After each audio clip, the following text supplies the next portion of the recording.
El Dios que restaura la familia. La Biblia está llena de historias de familias que enfrentaron grandes dificultades. No solamente enfrentaron grandes dificultades, enfrentaron grandes enemigos. Y enfrentaron situaciones a veces de vida o muerte. Y podemos ver como cuando en esa familia había fe en el Dios de Israel, en el Dios de la Biblia, fe en nuestro Señor Jesucristo, como Dios los sacó adelante. Tu familia necesita fe.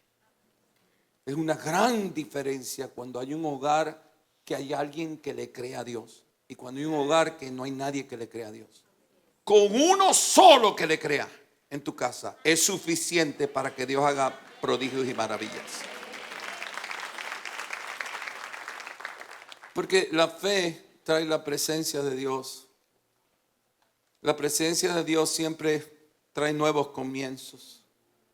Nuestro Dios es un Dios de restauración.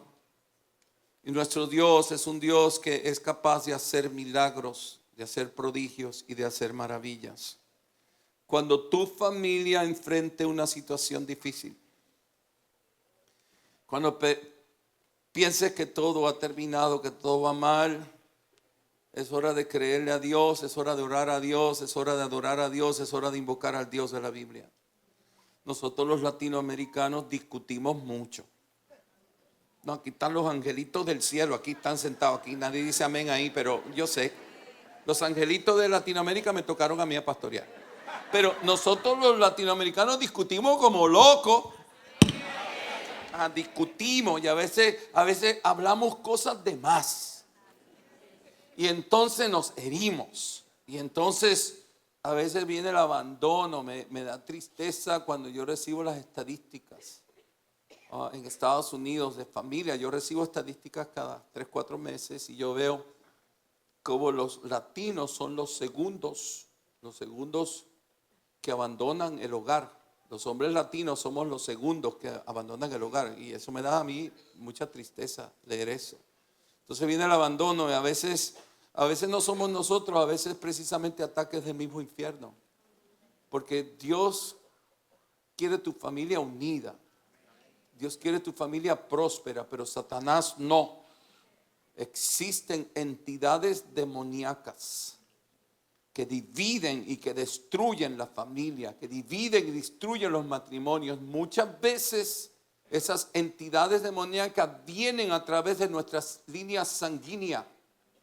Nuestros padres, nuestros abuelos, nuestros tatarabuelos crearon en culturas de ídolos, de brujería, de idolatría y de iniquidades. Y eso establece actividad demoníaca en una familia. Pero la Biblia, la palabra de Dios, está llena de versículos, de historias y de milagros y del poder de Dios, donde Dios hizo cosas extraordinarias en una familia. Hay muchos, yo voy a hablarte del rey David. El rey David, impresionante, el rey David, impresionante. A Jesús le llama la Biblia hijo de David. Piensa en eso. Dios encarnado, la Biblia le llama hijo de David. David, un joven que Dios ungió. Dios lo escogió por su corazón. Y por su corazón, Dios lo ungió con el Espíritu. Donde está la unción del Espíritu está el respaldo del Dios Todopoderoso. Tú quieres el respaldo de Dios en tu casa. Tú quieres el respaldo de Dios por arriba de toda educación, por arriba de toda experiencia y por arriba de toda ventaja económica. Tú quieres el respaldo de Dios. David, un éxito impresionante, uno de los mejores gobernantes de la historia del ser humano, si no el mejor, uno de los mejores generales del ejército, combatiente, uno de los mejores en la historia del ser humano. Todo porque tenía la unción del Espíritu de Dios, todo porque tenía el respaldo de Dios. Pero David cometió grandes errores. En una oportunidad David cometió el pecado de adulterio. El adulterio es pecado. cometió el pecado de adulterio contra su esposa y contra sus hijos, contra Dios primero. Pecó contra Dios primero. El adulterio es un pecado a Dios, pero es un pecado a tu familia.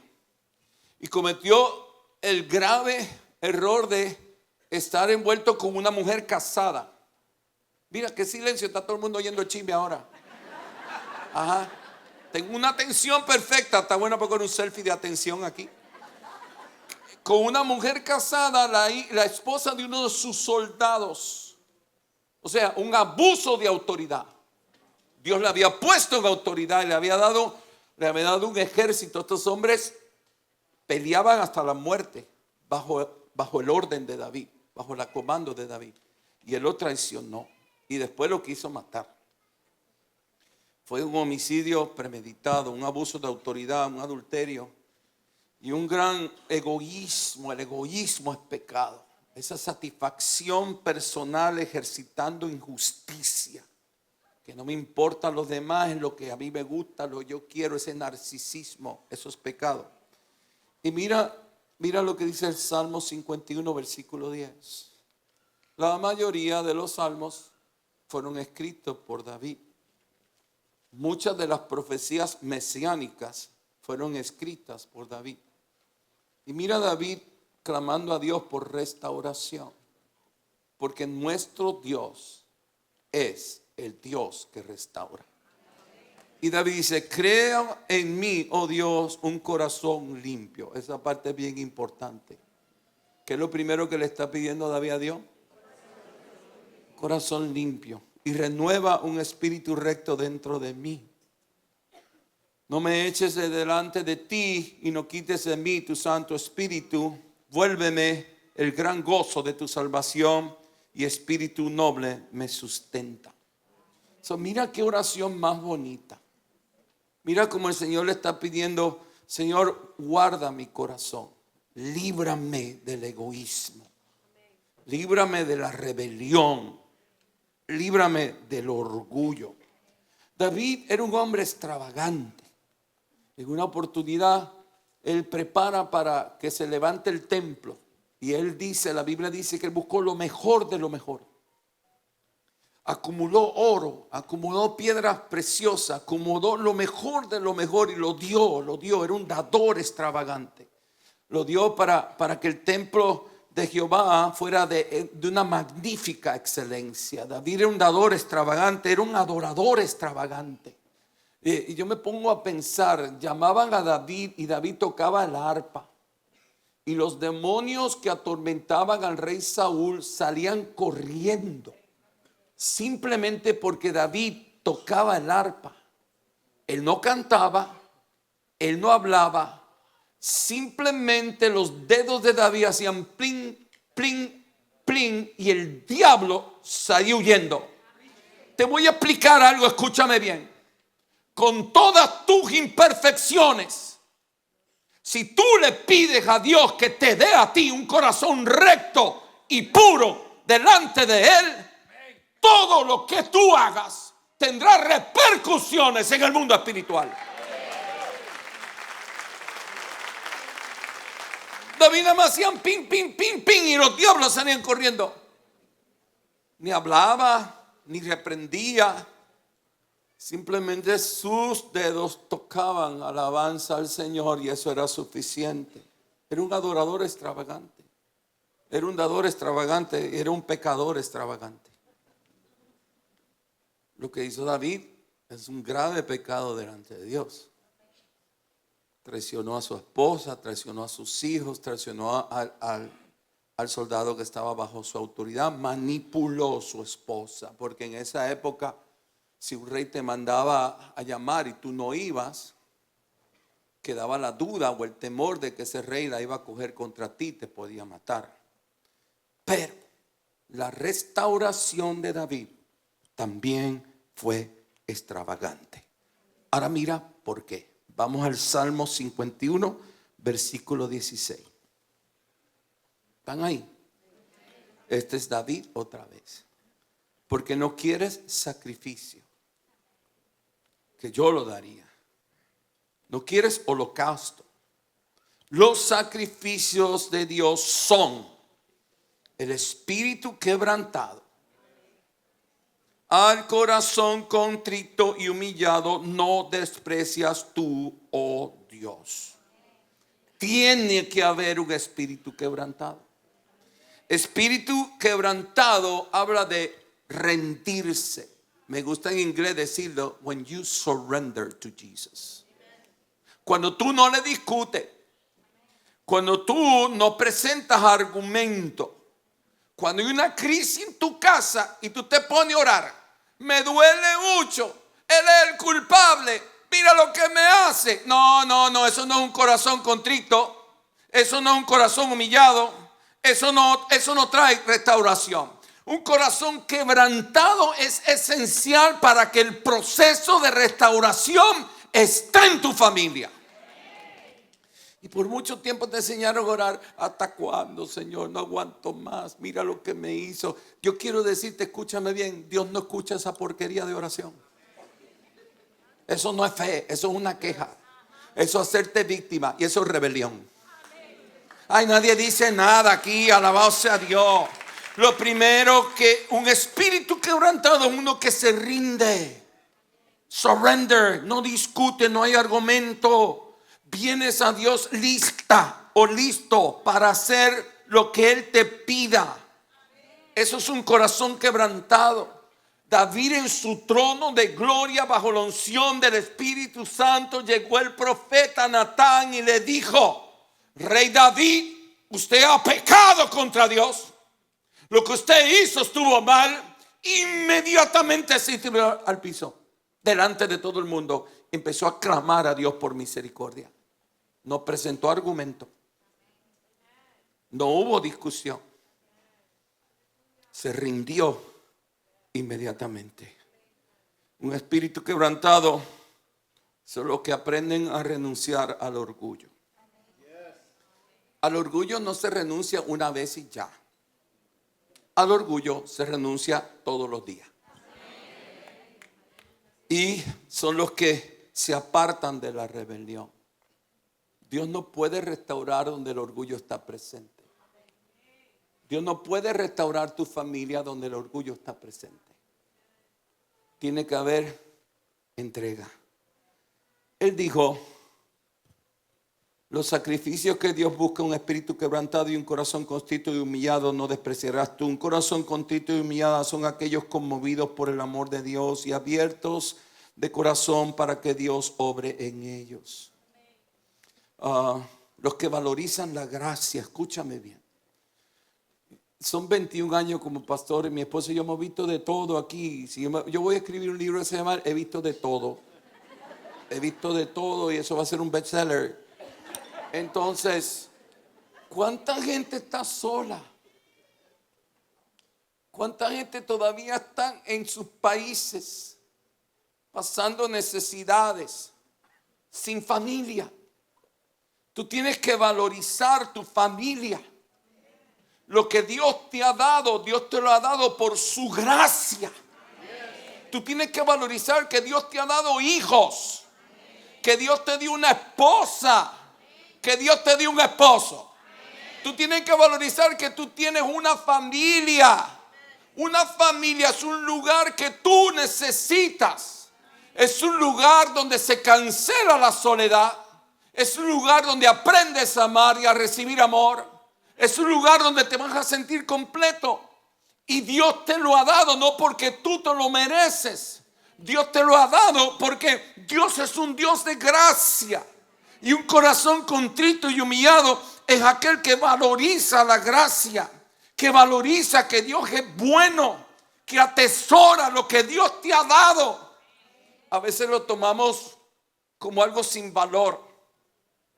Nunca hables de tu esposa. Ahí viene este otra vez.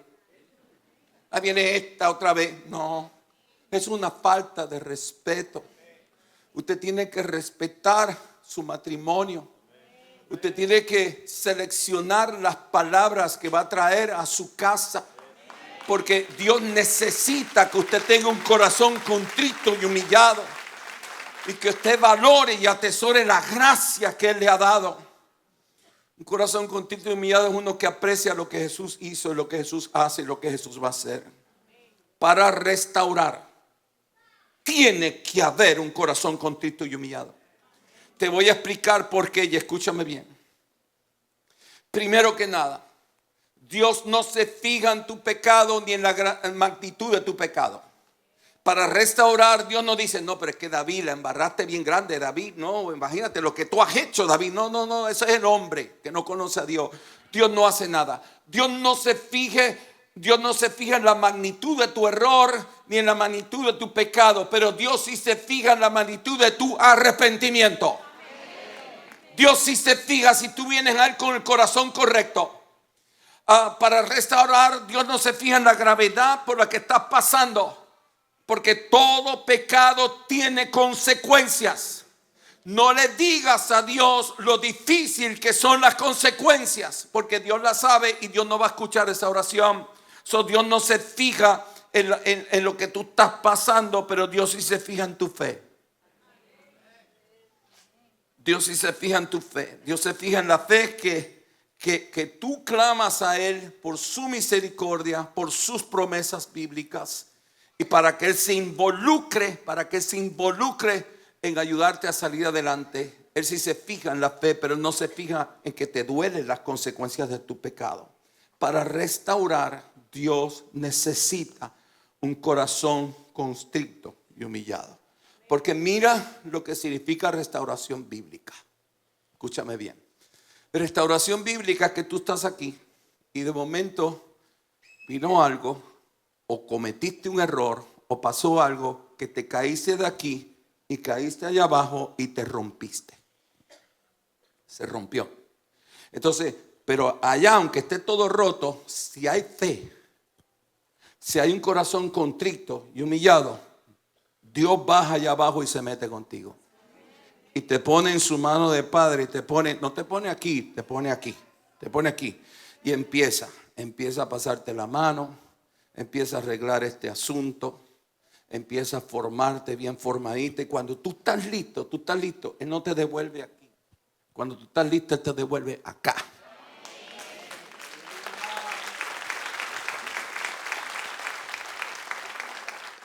Eso es restauración bíblica. En el libro de Salmo 80. Todo esto son palabras que escribió David. Todo lo que estoy leyendo lo escribió David. Salmo 80, versículo 3. Oh Dios, restáuranos. ¿Qué le está pidiendo David a Dios? ¿Qué le está pidiendo David a Dios? Oh Dios, restauranos, haz resplandecer tu rostro, seremos salvos. Aquí está David intercediendo por su nación. Su nación había caído, le dio la espalda a Dios, le dio la espalda a su ley, le dio la espalda a su palabra. ¡Pum! Cayó allá abajo y quedó mal. Pero David empieza a clamar, David empieza a orar, porque David sabía por experiencia propia que nuestro Dios es el Dios que restaura. Y él empieza a decirle: Jehová, Dios de los ejércitos, ¿hasta cuándo mostrarás tu indignación contra la oración de tu pueblo? Le diste a comer pan de lágrimas y a beber lágrimas en gran abundancia. Nos pusiste por escarnio a nuestros vecinos y nuestros enemigos se burlan entre sí. Oh Dios de los ejércitos, restáuranos, haz resplandecer tu rostro y seremos salvos. David clamando restauración como líder de la nación, clamándole a Dios por otra oportunidad. Que así sea en tu casa. Que Dios encuentre en tu casa constantemente un clamor para que Dios los proteja, para que Dios los guarde y para que Dios los restaura. David tomó el liderazgo y empezó a clamar a Dios. Y empezó a clamar. Dios es un Dios que restaura. Jesucristo es el Dios de la restauración. Su encarnación habla de restauración. Su muerte en la cruz del Calvario habla de restauración. Su resurrección, cuando venció la muerte, habla de restauración. Cuando viene el Espíritu de Dios sobre esos discípulos y comienza la iglesia de Cristo, el mensaje del primer día fue restauración. Nuestro Dios es un Dios lleno de compasión. A Él le interesa mucho tu familia. A Él le interesa mucho que tu familia esté bien. Él es un Dios que tiene compasión. Él es un Dios de nuevas oportunidades. Nuestro Dios no tiene venganza para ti. Nuestro Dios no tiene crueldad para ti. Es la naturaleza de nuestro Dios restaurar. El pecado y los errores siempre traen consecuencias. Se las trajo a David. Hay una historia de otra familia en la Biblia. Es la historia de José. José era el hijo de Israel, de Jacob. Israel de las 12 tribus. Sus hermanos, por celo, por envidia, lo dejaron en el desierto herido. Lo dejaron ahí tirado a morir. Sus hermanos le mintieron a su papá. Su papá pensaba que él estaba muerto. José no estaba muerto, estaba vivo. Fue recogido, lo recogieron, lo vendieron como esclavo hasta que llegó a Egipto, y eventualmente, con el favor de Dios, José se convirtió en el primer ministro de economía de Egipto. Primero era Faraón y después era José, porque el respaldo del Espíritu de Dios también estaba con José. Ni David ni José eran expertos, ni en gobierno, ni en economía, ni en el ejército, ni en guerra. Pero ¿dónde está el Espíritu de Dios? Ahí hay gloria, ahí hay poder y ahí hay victoria. Pero vemos la historia fascinante como José llegó a ser el primer ministro de economía. Gracias a José, Israel existe. Israel iba a morir de hambre. Todo el mundo estaba con hambre, menos Egipto. Pero José, Dios le pidió: tú tienes que perdonar a tus hermanos. Y un día los hermanos llegaron a pedir comida y José los reconoció. José los perdonó, José los alimentó. Y Dios restauró su relación con su papá. Su papá llegó a volverlo a ver ya como un hombre hecho y derecho, como un gran líder de una nación. Y gracias al corazón contrito y humillado de José, que obedeció a Dios, Israel existe, porque si no hubiesen muerto todos.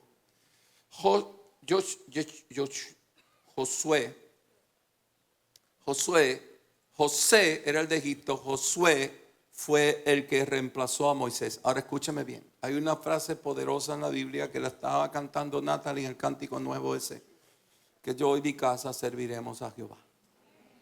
Eso lo dijo un hombre que se llamaba Josué. Lo dijo en un momento crítico. Moisés era un líder extraordinario. Era líder de millones de personas y se murió. Y Dios le dice a Josué: tú vas a ser el próximo líder de mi nación. Y Josué sabía quiénes eran ellos, porque Josué caminaba al lado de Moisés por muchos años.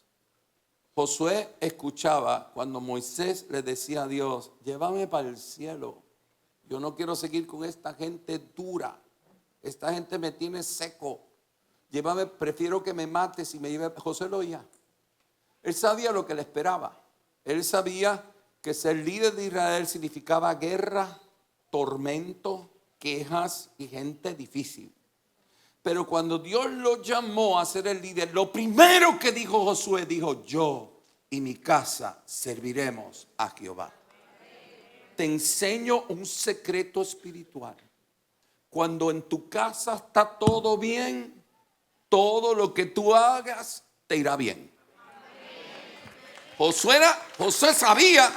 Y lo primero que Josué dijo: bueno, tú no estás llamando a este gran llamado, pero primero mi casa. Primero mi casa, me ocupo de mi casa primero. Primero mi casa unida. Primero tú en mi casa. Primero tú pones este espíritu de servicio a que tú me estás llamando. Tú lo vas a poner en mi esposa. Tú lo vas a poner en mis hijos. Yo quiero mi casa bendita para servirte con gloria y poder. Cuando vengan los tiempos difíciles en tu familia, confía en Dios. Confía en Dios. A veces confiamos más en el dinero y en los profesionales. En el mundo usted no tiene que buscar ningún consejo del mundo. Mira cómo soy. Ningún consejo del mundo para tu familia. El único que tiene consejo de vida y sabiduría para tu familia es Jesucristo, el Hijo de Dios. El mundo no lo tiene. Cuando vengan las dificultades en tu familia, es tiempo de trust God, de confiar en Dios. Es tiempo de traer fe. La fe mantiene la esperanza. No te olvides de lo que Dios te ha prometido. No te olvides de las promesas bíblicas para tu familia, para tus hijos. No te olvides que servimos un Dios de milagros. Cuando vengan los momentos difíciles, ponga a Dios primero. Ponga a Dios primero. Pon sus promesas. Pon oración. Pon alabanza. Pon a Dios primero cuando vengan las situaciones. Que nunca pierdas la esperanza. No te rindas. Porque tú tienes limitaciones, pero Dios no tiene limitaciones. Y Dios es el Dios que tiene poder para cambiar el corazón de piedra en corazón de carne.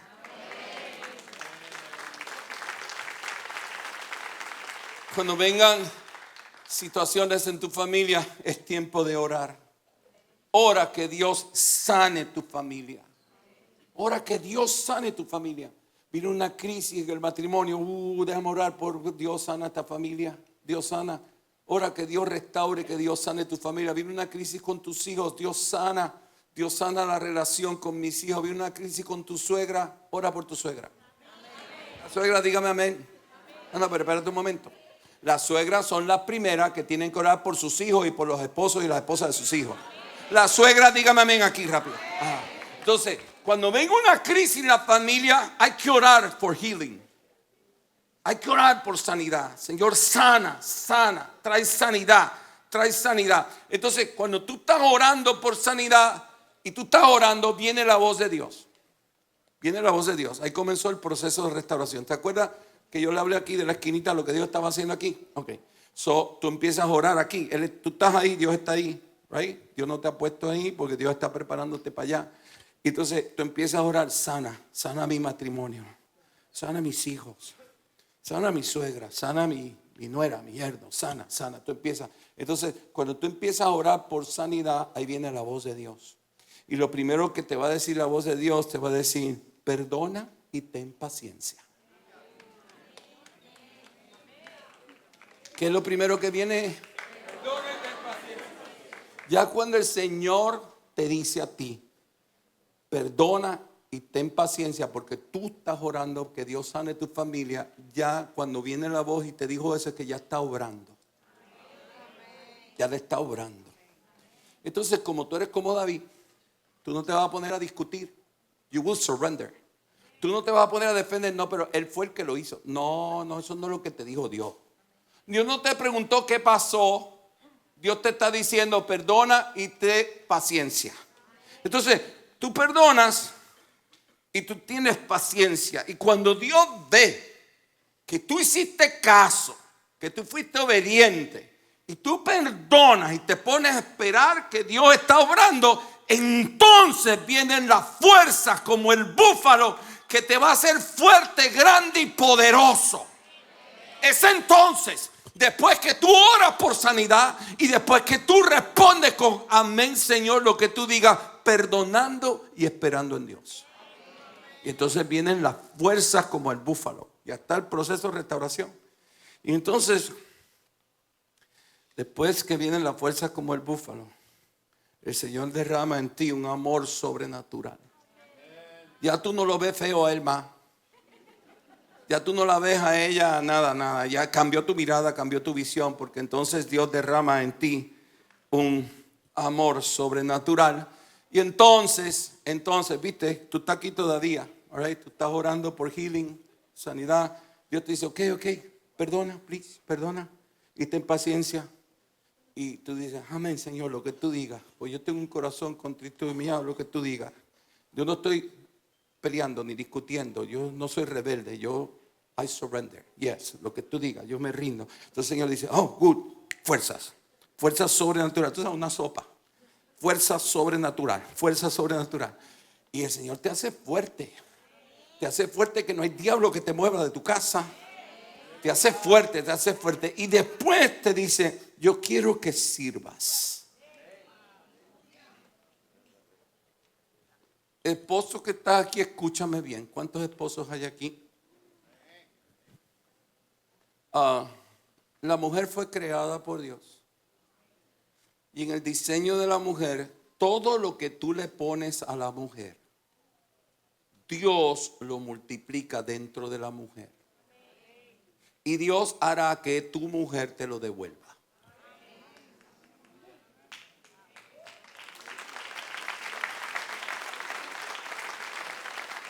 Esposo que estás aquí, dime, amén, estoy aquí, pastor. Amén. Escucha bien esto.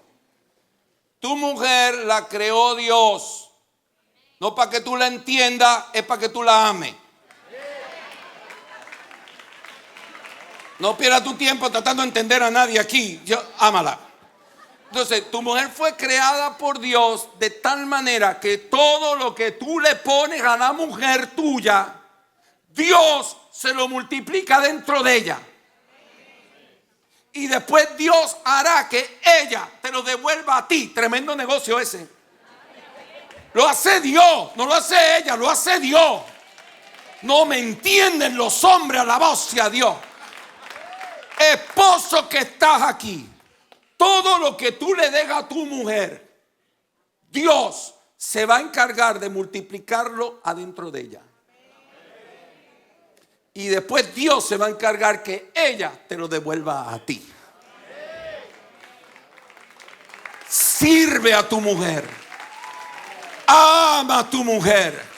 Perdona a tu mujer. Cocínale a tu mujer. Cómprale todas las cosas lindas a tu mujer. Porque Dios se va a encargar de multiplicarlo y de devolvértelo. Alabado sea Dios. Mira que Dios sabe.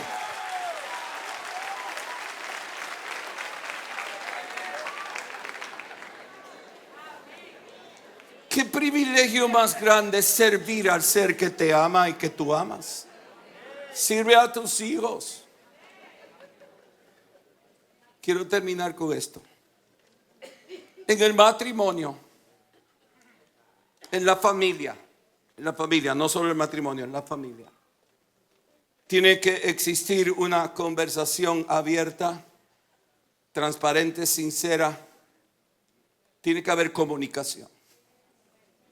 Si hay algo que tu esposo hace que te hace sentir mal o insegura, tú tienes que conversarlo con palabras suaves. Speak in love. Ama en amor. Evita la crítica. Evita los gritos. Evita las conversaciones fuertes. Pero tiene que haber el arte de hablar y de escuchar. A veces las mujeres asumen que nosotros lo sabemos todo. Nosotros no sabemos nada. Nosotros sabemos cero. Ustedes nos lo tienen que explicar todo bien nice. Yes. Entonces, y viceversa. Hombre que estás aquí, si tu esposa está haciendo algo, diciendo algo que tú sabes por dentro, porque nos callamos y acumulamos y después explotamos como un globo y se dañó todo. No acumule. Te sientas con calma y le dices, mira, me he sentido mal por esto. Quiero que tengamos este tipo de conversación, de transparencia, en amor. Yo quiero ser mejor para ti. Yo necesito que tú me escuches para que tú seas mejor para mí también. Díganme amén todo el mundo ahí. Ahora, si usted tiene un novio,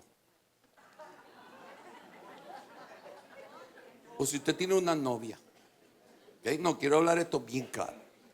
Si usted tiene una novia y usted va a esa novia y le dice, pasó esto y me sentí mal, y esa novia se molesta, entonces eso es lo que va a evitar de que tú vuelvas a volver a hablarle, y eso va a traer maldición a esa relación. Si tú vienes a mí y me dices que eso está pasando, yo como tu pastor te voy a estar diciendo, ella no es para ti. Yo te lo voy a decir, no. She's not ready for marriage. Ella no está lista para matrimonio. Tal vez ella no es para ti. Te lo voy a decir así bien claro. Ahora, si tú tienes un novio que te hace eso, yo te voy a decir, bótalo. No, aquí hay que ser realista. La Biblia es el mensaje más realista que existe en el universo entero, la palabra de Dios. You must have an open conversation en la familia, igual con un hijo.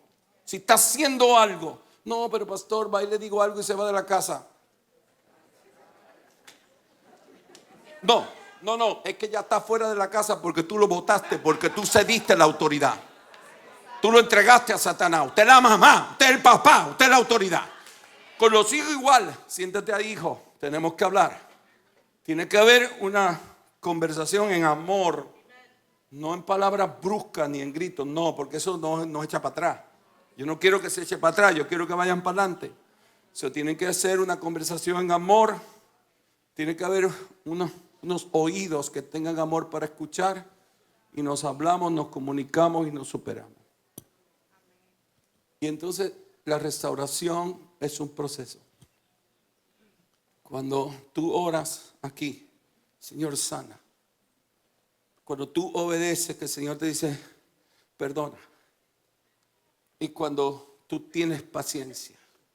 Y entonces ahí viene el milagro de las fuerzas, como el búfalo, las fuerzas sobrenaturales.